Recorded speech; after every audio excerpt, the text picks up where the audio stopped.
Exemplos mais comuns das regras de WestGuard. Neste vídeo vamos explorar os exemplos mais comuns das regras de WestGuard que são fundamentais para garantir a qualidade do controle interno nos laboratórios clínicos. Começamos com a regra 12S. Essa é considerada uma regra de alerta. Ela se aplica quando o valor de um dos controles ultrapassa o limite de média mais ou menos 2 desvios padrão.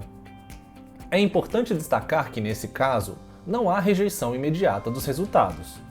A ocorrência da 12S funciona como um sinal de alerta, indicando que devem ser feitas inspeções adicionais em todos os dados. Se o sistema for manual, outras regras devem ser aplicadas a seguir para decidir se os resultados devem ser aceitos ou rejeitados. Já em sistemas automatizados, todas as regras são testadas simultaneamente, pois há situações em que a regra 12S não é violada, mas outra regra pode indicar um erro sistemático, como é o caso da regra 41S ou da regra 7T. Seguimos agora com a regra 22S. Essa já é uma regra de rejeição. Ela se aplica inicialmente a uma mesma batelada, considerando os valores de dois controles ou dois níveis. Os resultados não devem ser liberados quando os valores de dois controles ultrapassam os limites de mais 2 desvios padrão ou menos 2 desvios padrão no mesmo dia. Além disso, a regra também pode ser aplicada a 2 observações consecutivas, em 2 dias, para o mesmo controle. A violação dessa regra é um forte indicativo de erro sistemático. Agora, a regra 13S. Também é uma regra de rejeição. Ela determina que os resultados devem ser rejeitados quando o valor de um dos controles ultrapassa o limite de média mais ou menos 3 desvios padrão. Esse critério é bastante conhecido, sendo o limite de rejeição usual nos gráficos de Levy e Jennings. A violação da 13S indica geralmente um aumento do erro aleatório, mas atenção, em alguns casos ela pode também sinalizar um erro sistemático de grandes proporções. A próxima é a regra R4S, mais uma regra de rejeição que se aplica quando a diferença entre os dados de dois controles ultrapassa 4 desvios padrão. Essa regra é válida apenas quando há 2 níveis de controle instalados.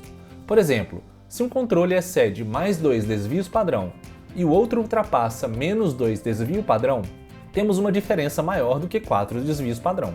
Mesmo que um dos valores não ultrapasse 2 desvios padrão isoladamente, se a diferença total entre eles for maior do que 4 desvios padrão, os resultados devem ser rejeitados.